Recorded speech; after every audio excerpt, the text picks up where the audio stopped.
से कल सुबह उत्सव मूर्ति का कल्याण की पहले होने वाले अलंकार क्रम होता है। शाम में ठीक 6:30 बजे तक भगवान की सुनिए ना पहले भाई जब ब्रेक में सुनिए कल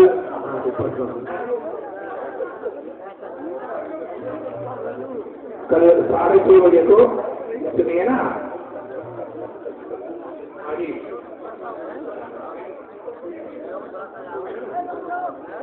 कल शाम 6:30 बजे को जो भगवान ठाकुर जी का कल्याण महोत्सव वहाँ जो मंदिर के नीचे कम्युनिटी हॉल है ना, बड़ा हॉल